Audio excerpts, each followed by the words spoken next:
Maneva na sema PENDREAM TV. PENDREAM TV there osia dem yopo. Mr. Solomon Owusu has joined us on the panel. A big thank you for joining us, and can we hear you on this matter? Good morning, Mr. Nombo, and to my colleague. This is the second time we are meeting, eh? Yeah. You are saying with the NPP? No. It's the socialist movement. Well, I thought that it's a base with the base or what? You are saying with the NPP. And to Albert, Bernard. Sarah, you see, I'm a Trump supporter. True and true. I don't hide it. You haven't changed your mind? Oh, no. You are still with Trump? I support him. I see. And the only reason why I do so, in all sincerity, is the mindset of America first. That is why I support him. So, what it tells me is that if every government is going to operate on the principles of America first or Trump policy, then all of us are going to revert back to our countries and say, for instance, Ghana here, Ghana first. And how can we pride ourselves as implementing the Ghana first policy? That is the thrust of the matter. So if you understand this framework, then you begin to question people that says, and there wasn't any tender, it wasn't transparent, and sometimes the words that they bring in, it surprises me. And when I listen to my brother Seve, sometimes he's my brother too, but I'm older than him. He was my junior at Prep College, junior at Land Economy, junior at KUST. We all did the same program. He's a valuer. And I know the principles that he holds. And I say to him that do not allow these strangers who have taken over the party called Nana People's Party, which used to be the New Patriotic Party, to influence the judgment. That's what I would say. Because the conclusion of your whole debate, argument is that you have no difficulty with it. If you don't have any difficulty, then what is there again to debate? You support the idea that Ghanaians must be taking over the commanding heights of this economy. Matter ends. Now they go into other area, there wasn't transparency. So if you ask him, together with the NPP, Ampechum and go down on that day when Ampechum was reading the press release, he couldn't raise his head up because people would have realized that he was lying. He couldn't. So his head was down throughout. Yapon, then he said, we are done. Because he knows that where we are going is what will liberate this country from perpetual poverty. They started mining there in 1997. It's 2026 that a Ghanaian company has taken over. I even have a difficulty, and I expressed that difficulty on this platform, that I still cannot fathom why Ghana Commercial Bank could not partner Ibrahim in this venture, but rather allowed AFSA and another foreign bank to be the banking partner to EMP, because this was a glorious opportunity. The bank has missed it. As for the NIB and ADB, they collapsed it before these people came in, so you wouldn't blame them that much. But Ghana Commercial Bank should have partnered, and that this should be an eye-opener that next time other businesses, they must partner to reassure the entire country that we are on the journey of recovery. If you add this to what the government is saying, and this morning I'm just coming from another network, and I praise them for that. This is what I do, and then you have infantiles in politics. They say, oh, this man is speaking for the NDC. As though when I wake up and I'm going, NDC government, they come and pay me to buy fuel for me. But you see, we must not be doing the same politics we have been doing in the past that have been giving us this result. There has to be praise where it's due, and there has to be constructive criticism where it is also due. This business of giving operations of mining companies to locals, a beautiful idea. It creates an opportunity for Ghanaian entrepreneurs, for Ghanaian engineering students, mining engineers, so that they can also have the confidence that when we are done with school and we even organize ourselves into corporate or cooperatives, as you put it, they will be able to own a mine someday. The subcontracting that they used to do, they were not doing it well. Companies will come from Australia and come and establish local companies here, and then they give themselves the subcontracting, and then they will in turn employ the Ghanaian engineers who will be doing all the major work. At the end of the day, they repatriate all the money back into the economies, and that is where you find your city wobbling, and always we will be here crying. This is taking over your government. This is taking over your land. This aligns with Ghana, making Ghana great again, and it explains why I told you I love Trump.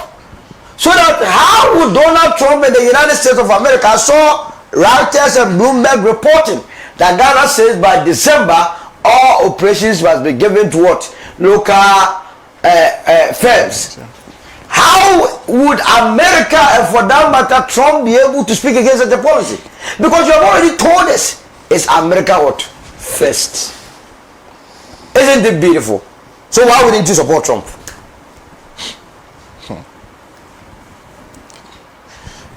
The gold board, it was established only last year. Is that not the case?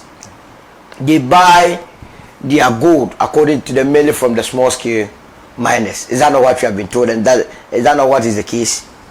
Now we are told that within the short span of their life, they were able to rake in more than $10 billion into the Ghanaian economy, and is the reason why our city has been able to be stabilized over the period. Can you imagine Ghanaians taking over the Anglo Golds, the Goldfields, the Zane, the other ones? The impact it will have on our economy. So this is where you take up politics, because if you decide to do politics as a political party, you are going to be fractured and you will be bruised. You will be bruised. That it is the president's brother, Ibrahim. So we must go and fight against the president's brother. Is that the case? During the tenure of Nana Akufo-Addo and Dr. Mahmoud Bawumia, when they were discussing with Ibrahim about that, I didn't know that he was the brother of what's the name? Former President Mahama. But they dealt with him. They realized that he had the expertise. He has the equipment. So why wouldn't they deal with him? They gave the no objection. By extension, what it meant was that, you know, the minister, every minister works at the behest of the president. Was not the president that appointed the minister? So clearly, Abu Jinapot then was carrying out the instructions of the president of the day then, Nana Akufo-Addo. So here you give him credit. Because you see, and rightly so, that was how they were supposed to go. That was the government that had come and collapsed a lot of businesses and receiving a lot of flags. So you needed to, as it were, atone for your sins. Dama, Takwa, and the same virus. Bogosu here and there. When you get to Bogosu, poverty will greet you. Have you been there before? Yeah. One day go there. Let's go and do Alaji there. The MP for Bogosu, this is the free advice. Come and see them, organize with them, and let's go and do that and expose the levels of deprivation that these areas, mining areas, that they have mined there for more than centuries. Where has the money been going to? Oyibo land. Where has it been going to? So a Ghanaian comes in, all of us, you people, you are even lucky that he's promised you airports. Because Because the goldfish that you have so much confidence in them, the Oyibo that you have so much confidence in, they did not give them even lorry park, was it? Airport. From there, let's be looking at Anglo Gold, Newmont, Zane, and from there we dash to the telecommunication sector and get Ghanaians running these businesses. So we don't deserve to be tycoons, eh? The last time I checked, it was about 3.5 million ounces of gold that is left at the Damai mines. If you are using 4,700 as a base figure for an ounce of gold, it means we have been able to give. Ghanaians have been able to give to ourselves an asset of $16 billion. This asset, they wanted us to give to a foreigner. In fact, we gave to a foreigner for close to 30 years. Can you imagine if within the period, that foreigner was making $2 billion a year? How much they have been able to better the economies with? It's a good thing. And I would suggest and encourage Ibrahim Mahama to use his experience to nurture a lot of Ghanaians in that space. Because now that he has EMP, I am also going to send my proposal, local content. So this is, you don't play, then everything becomes localized. You see that within the shortest possible time, just like in Johannesburg. Sarah, you cannot fathom why gold is mined in Johannesburg. I've lived in Owusu before. It's an eyesore. I keep telling you about this. Compare Johannesburg to Owusu. Compare Johannesburg to Takwa. Compare Johannesburg to Bogoso. It's a village and a city situation. Meanwhile, we are all mining the same gold. The only difference is that whereas the investors in South Africa are mostly in South Africa and so leave the investment in South Africa for developmental activities within the South African economy, in our situation, it gets out. So how can there be any problem? Our brothers in opposition said there wasn't any transparency. Marupoma mining services, didn't they take part in the tender? Fortes, didn't they take part in the tender? Heat Goldfish, didn't they take part in the... In fact, Heat Goldfish came out to say that the whole process was so transparent. I thought the New Patriotic Party would come and then apologize. But we of the United Party believes in Ghana. And that's why we say Ghana first. We believe that in 2029, when we take over the reins of governance of this country, we are going to hand over the economy of this country back to the Ghanaian. And all of them will be rich. I end it here. Thank you. Thank you very much. So just a couple of comments. This one says, good morning. We, the people of Guam Constituency, are still waiting for... he says, for meaningful reparations after enduring 4 years without parliamentary representation. This situation has affected development in our area, and we believe it is only fair that steps are taken to address the gap. Our key needs include a district hospital, CHIPS compounds, improved road networks, better schools, job opportunities, an industrial hub, and support for irrigation farming. These are crucial to improving livelihoods and accelerating development in the constituency.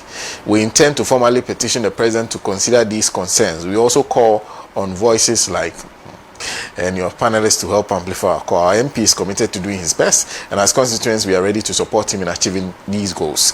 Humandosi Chopa sender from Guam Constituency in the OT region. There's also this one who says, Sana, ENP limited work cannot be questioned by Ghanaian in this country. We hope the people of Guam Constituency are seeking reparations after 4 years without parliamentary representation. Okay, so he goes back to the same thing. Thank you very much, Sichope Humando, who sent that. This is Hadi in Pig Farm, who says the youth in South Africa should go and read their history and work on their mindset. It pains me that Ghana, Nigeria, and some African countries were part of those who fought for the blacks in South Africa to gain their independence from the hands of the white. No wonder the white in South Africa will always rule the black with this kind of mindset. God bless our homeland Ghana. It says, Allah bless Dr. Ibrahim Mahama, and no amount of hatred, propaganda by the NPP can bring him down. That is coming from thank you very much for that comment. Seidu sent me a comment a bit earlier. He says, Honorable Kujeto confirmed this morning that a gentleman who was humiliated in the video is a legal resident according to South African authorities, and that Ghana government is doing or is going to relocate him to another undisclosed country, a suggestion the gentleman agreed to. He also says, citing NIA data, that there are 3,194 South Africans legally registered and resident in Ghana. And our government has a contingency plan that any Ghanaian in South Africa who wants to be returned home will be evacuated. He also revealed that the lady in the video, Jacinta, and all those identified in it have been invited by South African security for interviews. Thank you for that. We have to conclude with the matter of the OSP. Very brief comments, as brief as possible. And I'll start with lawyer Kwesi Kwachesebe, because it looks like when it comes to the law, there's been disagreements within your party. I don't know whether the minority has attempted to take a political position on this matter, perhaps to deal with the disagreements on the law. Clear disagreements. I don't know what your own views are. Let's listen to you. Thank you so much. Please, briefly. I beg you. Yes. Yeah, we're closer to it. Yeah, we're close. Yes, this is the last one.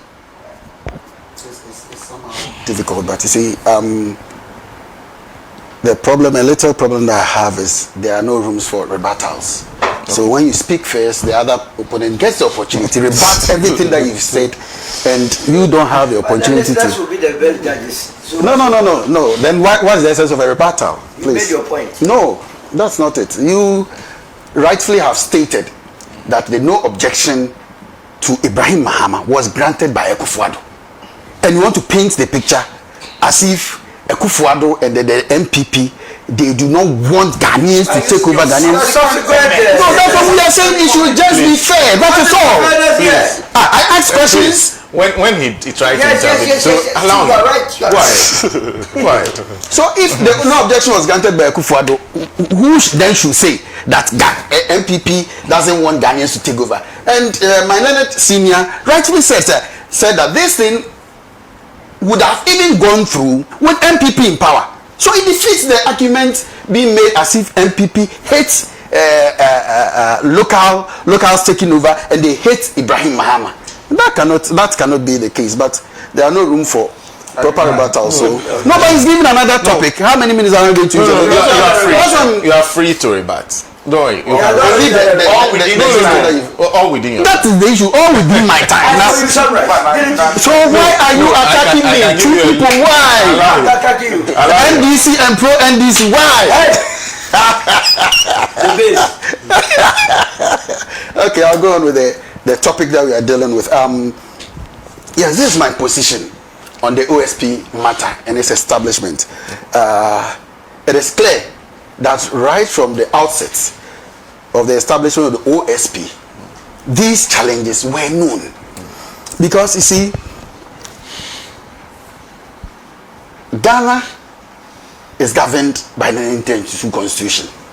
And as it rightfully puts it, any law, regulation, legislation that is found to contradict the Constitution, to the extent of that contradiction, that law should be expunged from our books. That's why is it Act 29, the Criminal Other Offences Act, is it section, the bill is section, is it 96.7? It has been repealed. Why? After working with it since 1960, it was in 2015. The procedure, yeah, the Act 30. It is in 2015. So calculate the number of years that one sent that Martin Pegu sent it to the Supreme Court, and it was expunged. That is the system that we operate, and that is the law. So when we go to Article 88, what does it say? The Article 88, I think 88.4, exclusively leaves the prosecutorial powers in this country in the hands of the Attorney General, and further states that unless the Attorney General grants those powers to another person or an institution based on a law or whatever, so it means that to prosecute is in the hands of the Attorney General. And for anybody or any person or group of persons to get that right to prosecute, just like we have the police prosecuting at the district court and then the magistrate court, they have a fiat from the Attorney General for which reason they are doing that. Now, when it comes to the establishment of the OSP, what is clear to me when you look at section 4 of the OSP Act, that is Act 959, and when you look at the hazard of Parliament on the 1st of November 2017, when they were arguing the matter, you could see that there were a lot of reservations as to whether or not the 8844, which gives powers to the Attorney General alone, was in tandem with section 42 of the Special Prosecutors Act.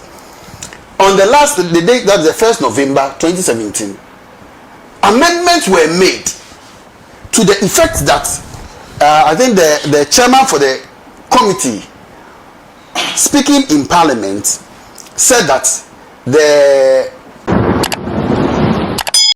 I'm surprised. I'm not crazy. Judge for them, let them go and do that. I know.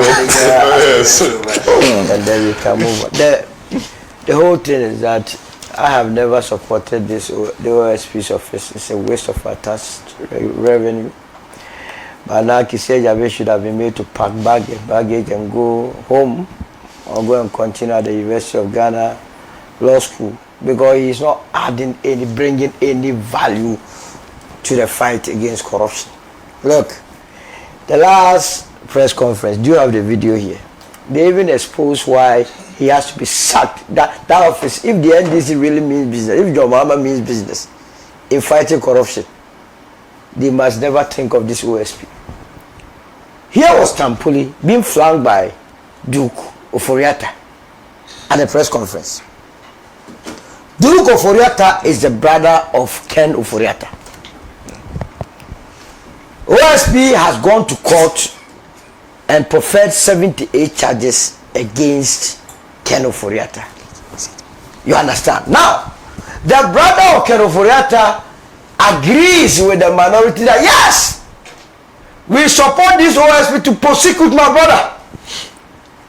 The 78 charges is good. Would you believe this situation? They know that this OSP is so weak, he's not going to do any for them, so they are interested in keeping him there. Shamsa came to tell us that multiple requests to get the extradition order even proved futile. By that time, we had this OSP who had gone to organize a press conference and told all of us, that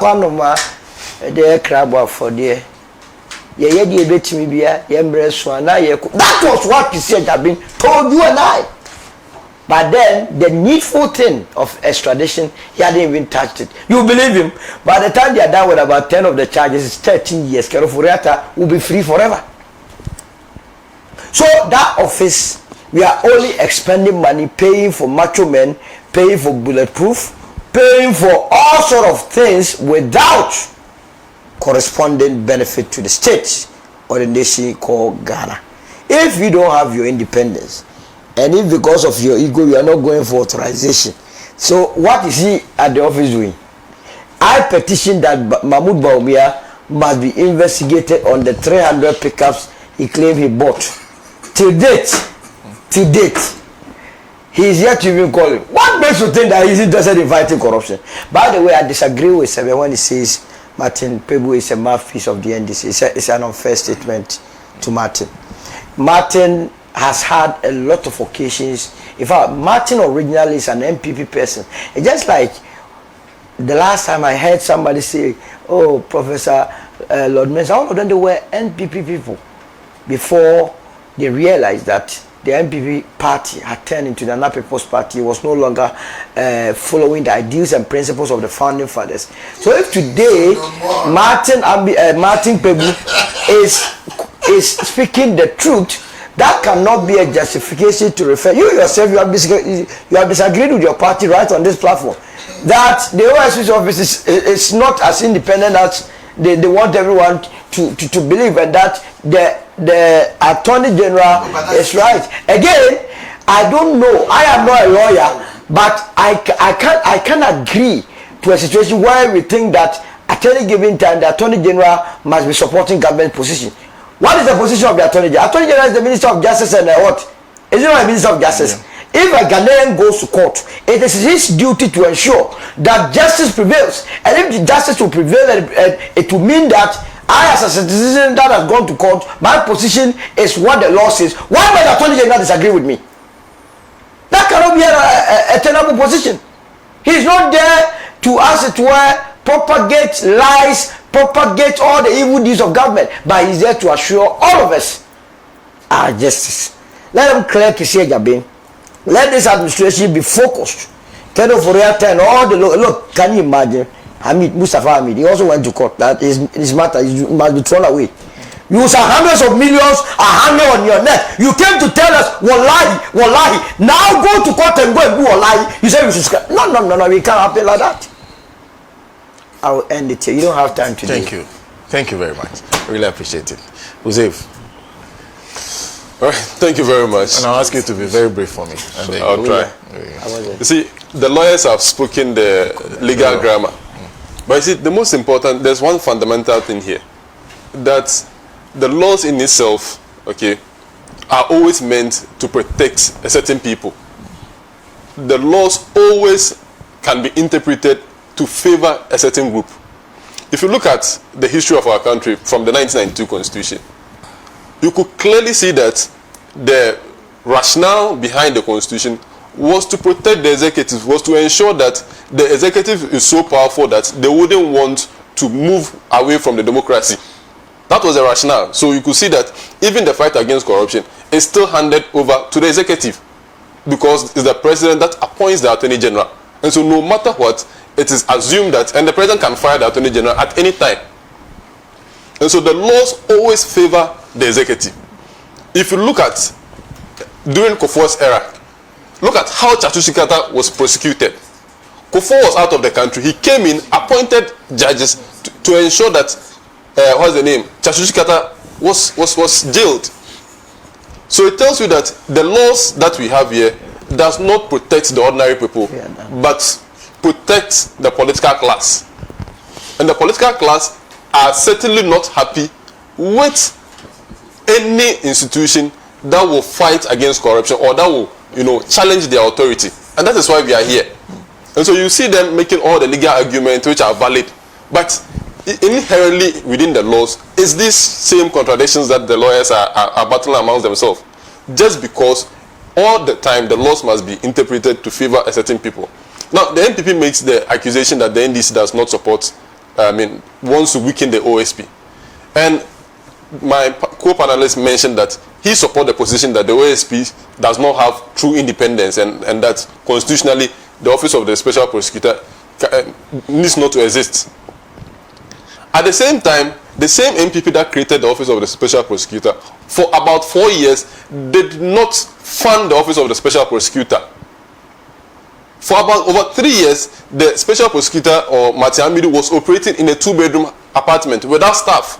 How is he supposed to operate? He had money. Yeah. Now the point had money. Mati asked for Mati, was writing epistles. Had money. Matiamidu was. In a situation. He made the point that. PENDREAM TV now so far so good.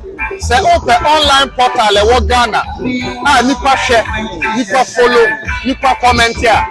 To my best of knowledge, without any biases, PENDREAM TV.